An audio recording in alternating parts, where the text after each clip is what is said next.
Patuloy na nagbibigay serbisyo, pag-asa at saya. GMA Regional TV, kapuso ng bawat Pilipino.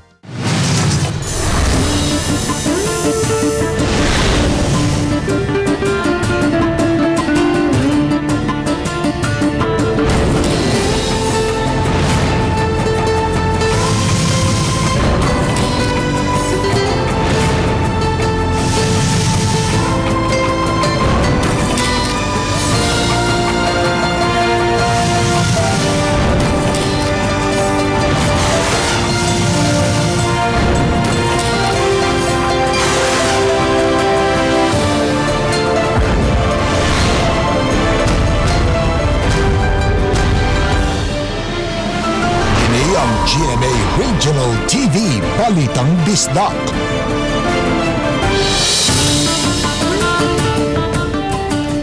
Maayong hapon, kini ang inyong GMA Regional TV Balitang Bisdak, ang bugtong kasaligan, kasandigan o kadangpan sa mga Bisaya.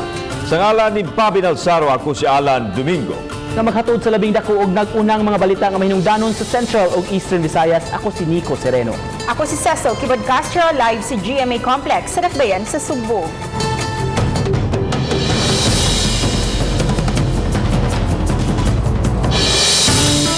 Sa 61% sa kinatibuk-ang mga kaso sa COVID-19 worldwide, ang mga naayo na. Samtang misaka ngadto sa 33% ang recovery rate sa nasod. Misaka usab ngadto sa 46 ug 89% ang mga naka-recover dinhi sa Central ug Eastern Visayas sa mga tawo nga nahitaptan sa COVID-19. Kini ang report ni Femery Dumabo. Padayon man nga nasinati ang pandemya apan base sa worldwide data, sobra sa katunga sa kaso niini ang mga naayo na. Kaysa 15.3 milyon nga kaso ganihang udto, 9.3 milyon na niini ang mga naayo. Mitala sa binuon og 630,214 ka mga namatay. Sa Pilipinas, 33% pa lang sa kritibuk ang kaso sa COVID ang natalang nangaayo. Kaysa 72,269 nga kaso, 23,623 pa niini ang recoveries, 46,803 pa ang aktibo ug 1,843 ang deaths. Sa Central Visayas kagahapon kinsa dunay kaso nga 14,431, 46% niini ang naayo na, kun 6,656 na ang nangaayo. 7,069 pa niini ang aktibong kaso ug 706 ang natalang patay. Sa mga kaso sa Reyon 7, 2,755 niini ang gikan sa probinsya sa Sugbo. 85 na gikan sa Negros Oriental. Ang lalawigan sa Bohol ang adunay 72 nga COVID case ug wa gihapoy kaso sa COVID ang probinsya sa Siquijor. Ang Cebu City adunay natala nga 8,377 total COVID case. Samtang ang syudad sa Mandawi ang adunay 1,580 ka mga kaso ug 1,562 sa Lapu-Lapu City. Ang Eastern Visayas, bisan kung nadungagan sila kagabi og 30 ka mga kaso sa COVID-19.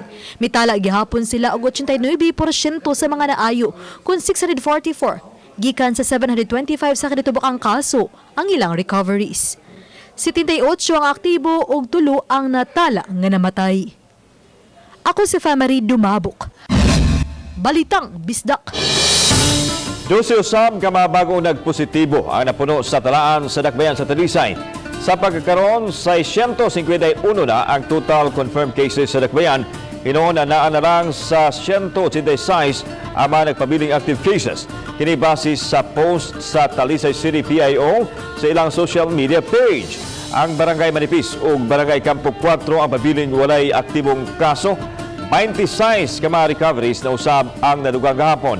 Sa pagkakaroon na 391 na ang nakarecover sa COVID-19. Gustong pahingusgan sa Mandawi City ang mga lakang aron makatabang sa panginahanglanon sa blood supply, ilabi na sa convalescent plasma. Sa virtual session kagahapon sa Mandawi City Council, gipasar ang resolusyon pagsugyot sa paglusad sa plasma donation campaign. Giawhag ang Philippine Red Cross ug DOH pagpasiugda niini aron makaabag sa dakong demand sa plasma alang sa mga COVID patients. Ang plasma o liquid gold gikan sa COVID survivors ang gidapat sa ilabi na sa mga kritikal nga pasyente nga giingong dakong ikatabang sa ilang recovery. Giawhag usab ang taga Mandawi nga voluntaryong modonar og dugo aron makatabang usab sa kakuwang sa supply karon.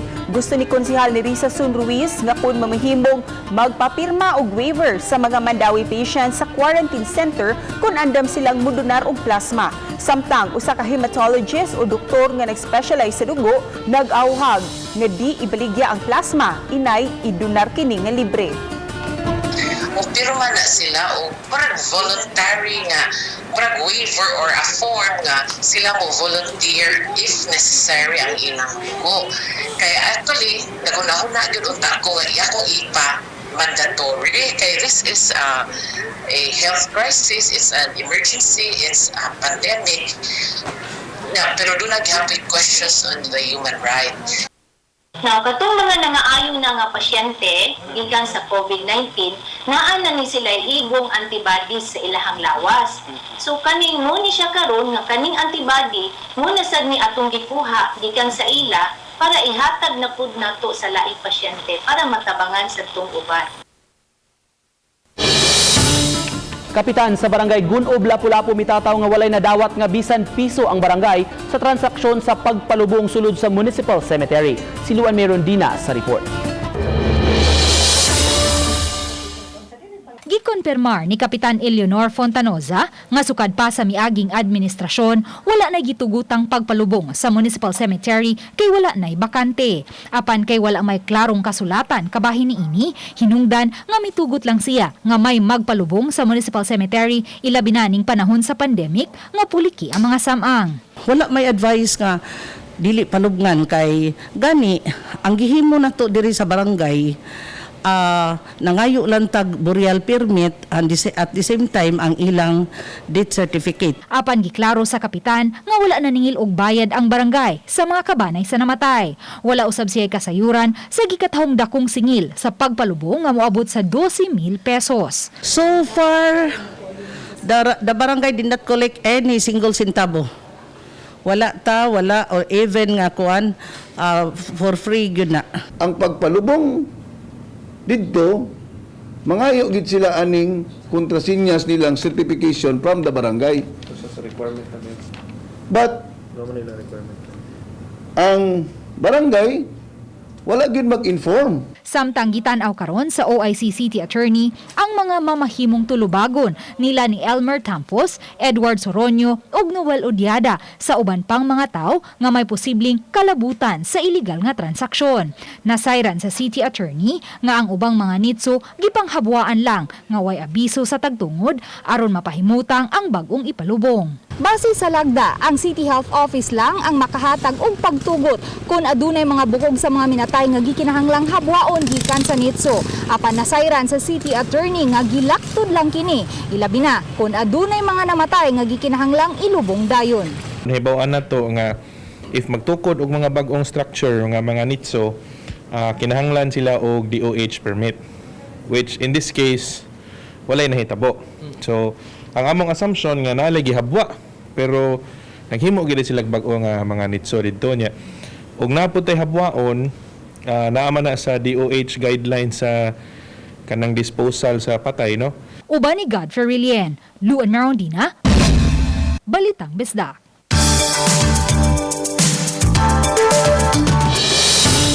Usa ka buwan gikan karon mubukas na ang klase sa mga pampublikong tunghan.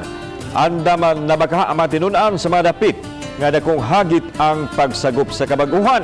Sama sa mga bukirang barangay sa Dakbayan sa Subo. Atong sayran kini pinaagi nining report. Matod sa uban nga sayon sultihon ang panlisod buhaton ang pagsagop sa new normal sa mga tuhaan ug galing madayon yun ang klase sa sunod buwan. Sa Don Emilio Osmeña Senior Integrated School sa Barangay Buot, naabtan na mo kini mga magtutudlo nga mitambong sa virtual o webinar. Pwede ra unta sila sa ilang tag sa kabalay, mubukas sa ilang gadget apan sa ilang tuhaan ra ang naisignal apan daginoton ra usab. Andam na sila sa pagbukas sa klase apan ang ilang matinun-an gikinahanglan nga makasagop sa sistema nga ilang ipatuman. Tungod kay walay signal sa dapit, modular lang ang ilahang matanyag sa mga tinunan. Kung ako lang ba, dapat especially grade 1, di man gyud na mahimo gud labi magpabasa. So para na ako lang pasudlon gyud na ako basta imo lang sa yung isunod ang katong social distancing with mask. Ang among enrollment in one classroom dili po na limit mao na gyud ay among enrollment. Gagmay In one kuan. Yes sir. Si Manang Chudora, kuyog ang iyang apo. Excited mo eskwela apan may kahingawa sa bagong pamaagi. Kung ipadaman kanila ang learning material sa balay, iyang giangkon nga limitado lang ang iyang pagtudlo kay wa man siya makatapos sa pag-eskwela. May upat pa siya ka mga anak nga nagtungha usab. Ingon usab nini ang ipadayag sa halos mga mulupyo sa barangay. Di makaya sir oy kay ngaron sir ang English laglom kayo nya kanang uban nga subject di gyud makaya sa kuan pa kay nagay akong anak grade 1 magpatudlo nako ako may tuod sa mga maguwang. Physical man to mong gikuan sir sa form. Kay murag mas makuan man gud ang bata sir sa mag-physical mas makuan gud ang yang pag-eskwela pa sa pagkaton, pag-leksyon sa maestra, sa pagkuan. Gustong mohimo og face-to-face ang mga magtutudlo aron adunay physical learning ang mga tinun-an sa limitado nga oras ug ang gidaghanon aron magpabilin ang physical distancing. Pero kining tanan mag-agad lang sa DepEd.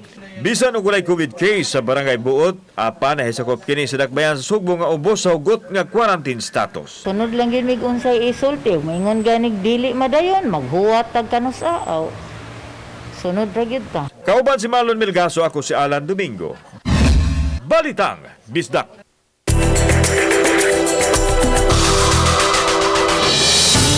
Girespondihan sa Taga-Mandawi Veterinary Office kining nadiskubihan nga mga patayng baboy nga gikarga sa usa ka truck gikan sa Negros. Taliwa sa Kabalaka nga mahimong double dead nga ibaligya unta nga kinilo.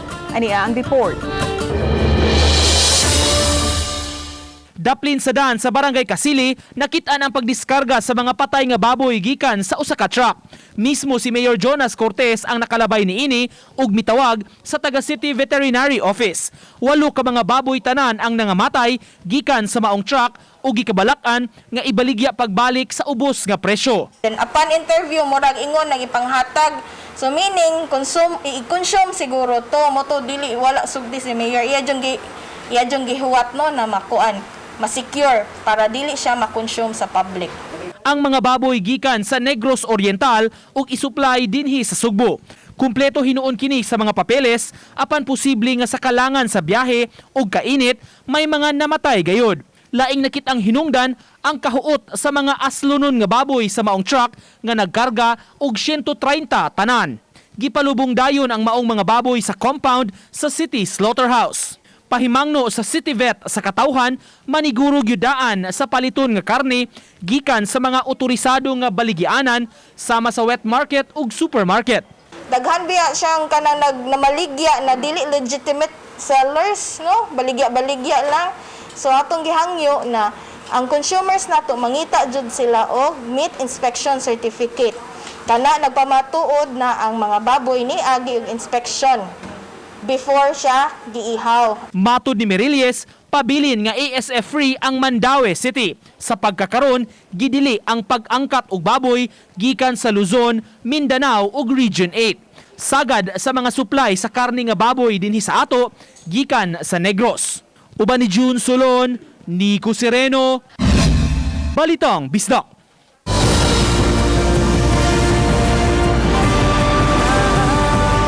Kini ang GMA Regional TV Balitang Bisdak.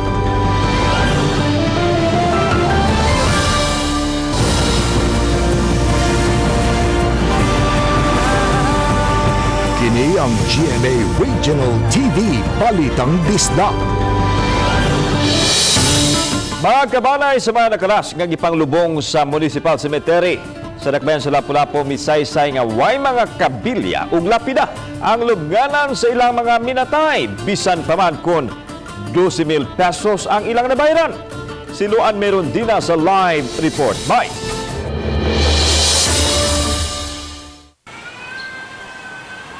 Yaslan human masuta kagahapon ni Lapu-Lapu City Mayor Jonard Ahong Chan nga padayon pa ang pagpanawat og lubong sa Municipal Cemetery ug musingil pa og tag 12,000 pesos matag lubong sa minatay. Mipatimaw kaganihang buntag sa Lapu-Lapu City Hall ang dugang pang mga reklamante. Parehong tag 12,000 pesos ang ilang nabayran sa pagpalubong sa ilang mga kabanay sa Municipal Cemetery sa Barangay Gunob. Kay lagi gikinahanglan ng mapalubong ang ilang mga minatay, napugos na lang sila sa pagbayad sa dakong kantidad apan nadismaya sa pagtrabaho sa NITSO. 27 sa June. Konara, naipit sa gani yung. Unsam na, with lapida. Oh, dahil na lapida, pero antod ka wala pa lapida.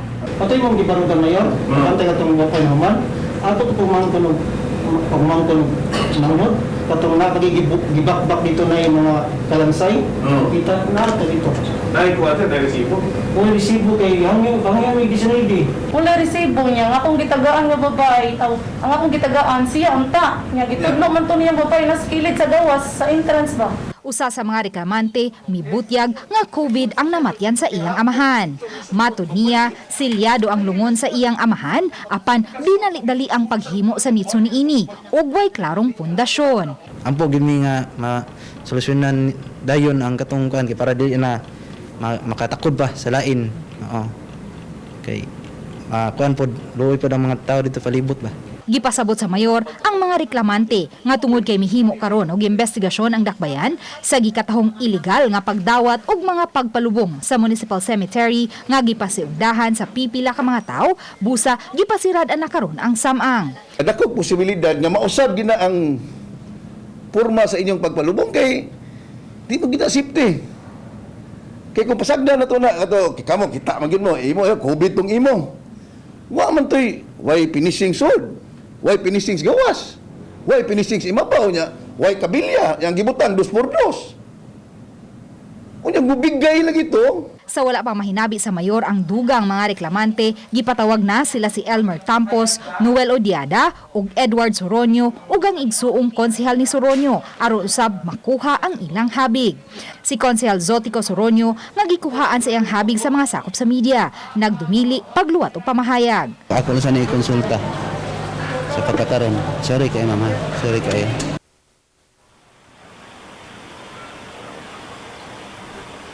Lansubay niini gipaimbentaryo na karon sa mayor kung pila na ka mga lubong ang napahigayon sulod sa Municipal Cemetery sukad magsugod ang pandemya. Lan?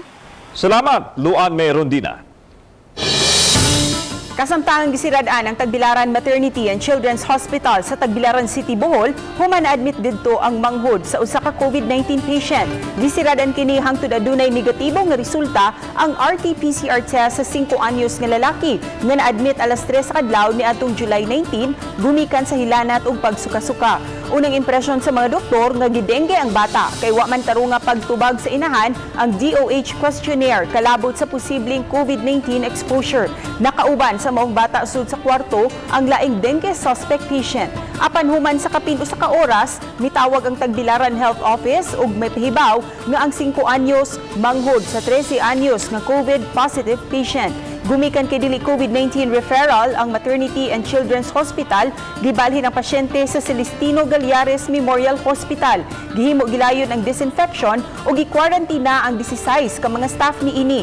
Gipahimangnuan ang publiko nga magtug-an sa tinuod aron dili na masubli kining panghitabo. Sa pagkakaron, 71 na ka mga kaso sa COVID-19 sa Bohol, diin 3 na ang namatay.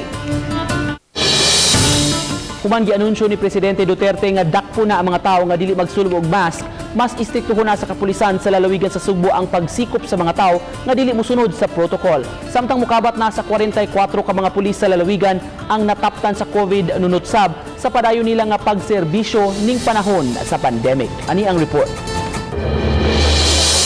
Ipadayang ni Police Colonel Roderick Mariano, Cebu Provincial Police Office Director, nga aduna gihapay mga tao nga gahi kaayo mosunod sa quarantine protocol sama sa pagsulubog mask. Busag ikinahanglan ng hugta nila ang pagpatuman nini sama sa pagdakop niadtong masinupakon. Apan mas mahimo epektibo kini kung mopanday ang mga LGU og ordinansa nga maoy ilang basihan. Na lahat ng walang sa violation ng ating health protocols, kailangan talaga na gawin natin yan para magkaroon ng disiplina yung mga tao. Lakip sa gipahimangno ni Mariano ang pag-angka sa motor bisan kun wa makatuman sa standard. Samtang ipanayag ni Mariano nga miabot na sa 44 ka mga pulis sa nagkadiyang police station sa kalungsuran ang nataptan sa COVID-19. 12 nini ang nakarecover na og adunay 3 nga nastambalanan. Apan bisan sa nasinati nilang pagsuway, magpadayon ang kapulisan sa gimbuhaton nga gisangon kanila. Nagkaroon sila ng sa huli nila at nagkaroon sila ng contact. Like in sa Sogod, ganun yung nangyari. Kauban si Marlon Milgaso, ako si Alan Domingo. Balitang Bisdak. Mga utanon nga gikan sa giilang vegetable basket sa Sugbo, tunilada ng nausik ning panahon sa pandemya kay wa na mga halid bisan pa sa kabarato niini. Ang report ni Femari Dumabo. Sa video nga gi-upload sa social media kagahapon ini mga batan-on ug sagad anak sa mga mag-uuma sa giilang vegetable basket sa Mantalungon, lungsod sa Dalagete. Makita silang trading center ang binasket nga mga utanon nga wa mahalit bisan pa man sa grabing kabarato niini. Gipanghatag ng uban sa kabalayan samtang uban gipakaon na sa hayupan. Apan na doon nagyapoy malabay sa ilang landfill kay dili naman maato pagkaon tungod sa kadaghan. Wa nay mga biyahedor nga makalaho sa Mantalungon aron unta mabaligya sa carbon. Gingon nga bisan pa man naa ang bagsakan sa South Bus Terminal, apan dili na sila matagad kay wa na ang ilang mga suki. Karon magahuwat mi dito sa landfill Morris tulo ka dump truck padong dito. Ang among gisaligan na lang karon ang mga walk-in nga customer. Hangyo sa mga mag-uuma nga unta tabangan sila kay sugod pa Abril nila kini nga problema. Dating pagka luya, dating pagka baratuha. Sa una, ang presyo diri sa kuan na ay naka tilaw mi og 30 karon awa na tag 5 na tag 8 ang uban gipanglabay. Giangko ni Department of Agriculture Regional Executive Director din sa Central Visayas, Salvador Diputado, nga niadtong wa pa ang COVID, 30 ka truck sa mga utanon ang madala sa carbon market. Apan karon unom na lang. Ug human nakadawat sa problema sa mga mag-uuma sa lungsod sa Dalagete, nakigalayo na ang ahensya sa lokal nga kagamhanan og ni Rivalde. Ang among gihimo, among gi-coordinate sa angkong Cebu People's Cooperative haron i-tap ni sila for marketing purposes. Imbis once a day rin ang atong monitoring punta, himuon na nato ning twice a day. Haron ang mga farmers mismo din sa Mantalungon o neighboring towns, mahibaw sila sa prevailing price na dili na sila tayo lugi sa mga traders. Uban ni Cleofer Lumayag, ako si Femari Dumabok. Balitang Bisdak. Tag 25 ka kilong bugas humay madawat sa mga tagalungsod sa Minglanilla bisan pa man og ipaubos na sila sa General Community Quarantine. Si Lian Singkulan sa report. Gipahibaw ni Mayor Ilanito Peña nga laing ayuda ang ihatag na usab alang sa mga residente sa lungsod sa Minglanilla.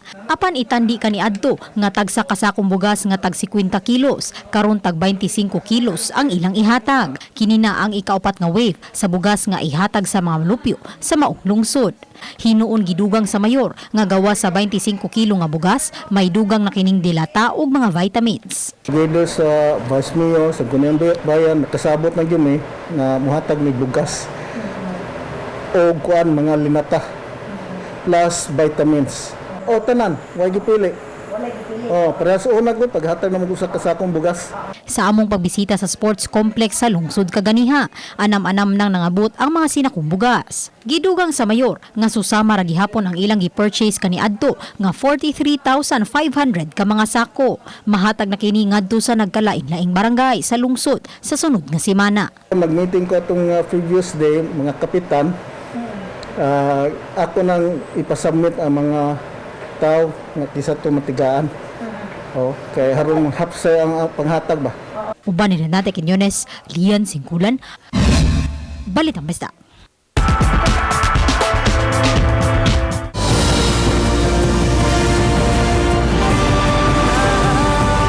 Kini ang GMA Regional TV Balitang Bisdak.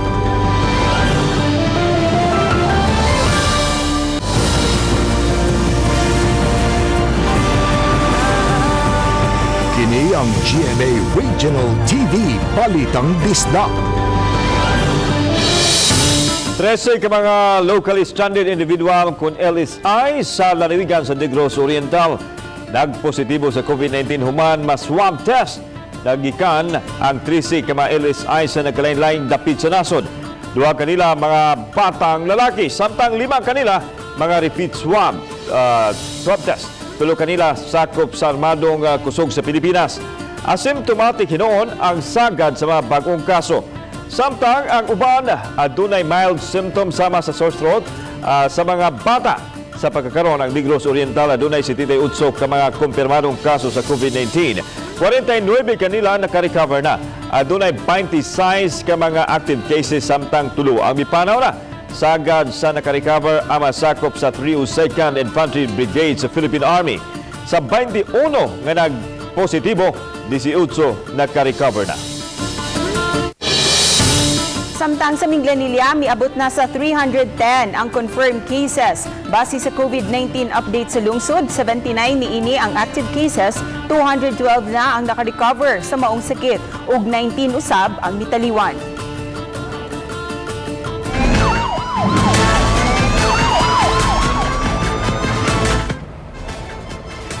Barangay Kapitan sa Mantahan Village, Maasin City nasikop atol sa buy-bust operation kagahapon. Nadakpan sa operasyon nga gipahigayon sa Philippine Drug Enforcement Unit kun PIDEA kauban ang kapulisan sa Maasin si Serafin Omega Jr. Matod sa mga otoridad usa ka high-value target si Omega. Base sa PIDEA report, nakuha atol sa operasyon ang 8 ka mga pakete sa gituuhang shabu nga mobalor og 8,000 pesos. Nagdumili sa pag-issue og statement si Omega.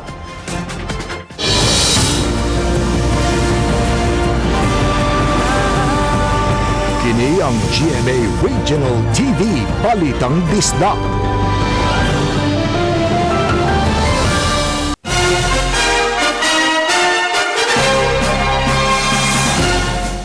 Prutas ug utanon ang nagsalbar karon sa mga tao nga nawad-an og panginabuyan tungod sa pandemic. Ano ang report? Sa daplin sa Trans Central Highway, maagian kini mga nagtulda nga namaligya sa nagkadayang produkto. Dunay mga prutas sama sa saging ug naosay mga utanon nga mahimong kapilian. Siyempre ang sweet corn nga kinaham sa uban. Dili man ingon ini kabarato kay kinumpra man usab nila ang ilang mga tinda. Luyo sa ilang mga baligya ang sugilanon silang pagpanikay-sikay. Si Edibiso Gonzaga, nagtrabaho unta sa sentro sa syudad apan mihunong og trabaho kay nahadlok nga mataptan sa COVID.